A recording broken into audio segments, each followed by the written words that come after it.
My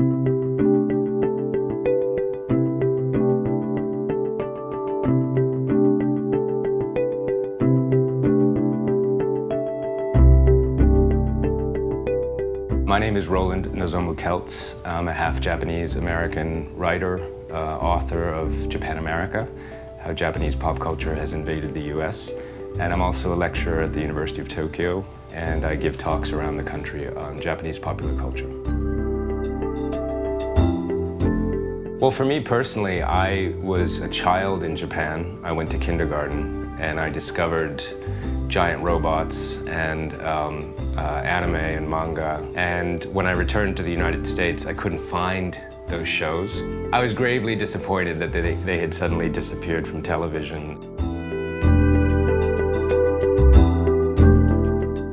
It was almost a fantasy world. As a child and as a teenager, Japan seemed so far away, almost like another planet.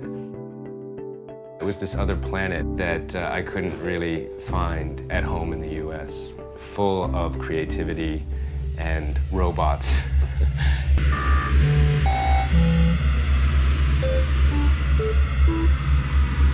Push! Come on! I think there is a long history about a robot. Long time ago, maybe 300 years ago, Japanese, one of the engineer made a karakuri doll. It's a mechanical doll. Doraemon is a cat robot from the future, come to the 20th century. Everybody knows this kind of robot in Japan.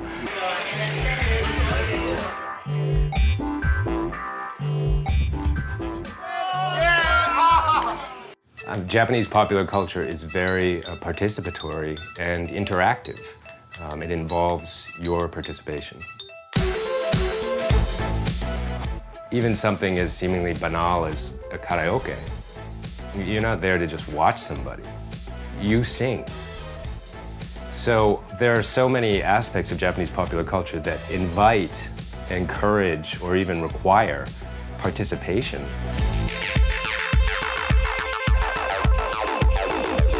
Cosplay is just a mashup of two words, costume and play. So costume play.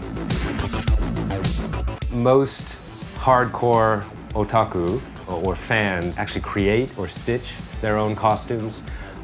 It's become a point of pride.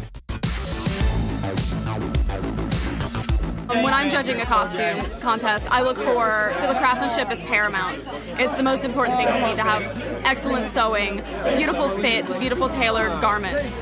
Aside from that, it's good to have a character you embody, have the right accessories, the right wig, the right hair if you need to.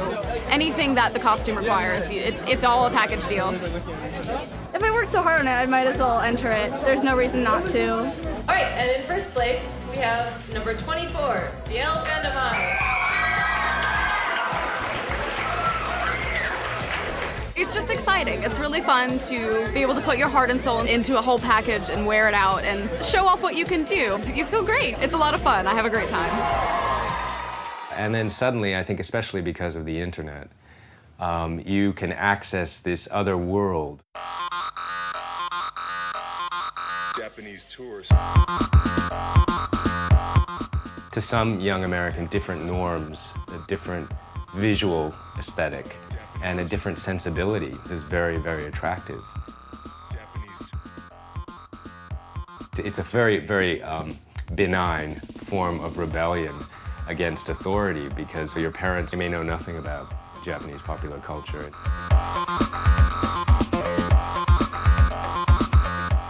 I think that especially for young people, Japan really does still represent the future. And a kind of cute, cyberpunk, futuristic image of Japan is tremendously potent and appealing for young people throughout the world. 私はロリータファッションのモデルをしている青木美佐子です。私が一番好きなのはロリータファッションで、ロリータファッションっていうのはフランスのロココ調のファッションを日本風にアレンジした日本発祥のファッションなんですけど、やっぱりそれが日本発祥っていうところがやっぱり日本人として着るっていう意味があるのかなと思って大好きなファッションです。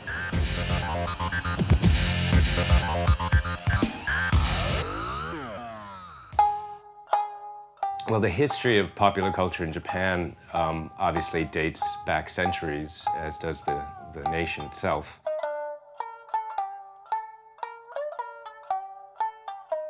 You have something like makemono or scroll paintings dating back to the 12th century. Moving ahead, ukiyo-e or woodblock prints.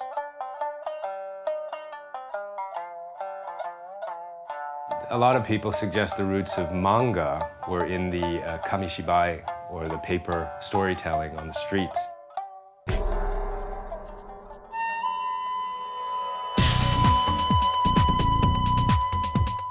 Japanese pop culture for New York is gentle, it's kind, and it's embracing. It doesn't discriminate based on race or ethnicity or cultural background. So in a way, it perfectly fits New York's ideal of pluralism with peace.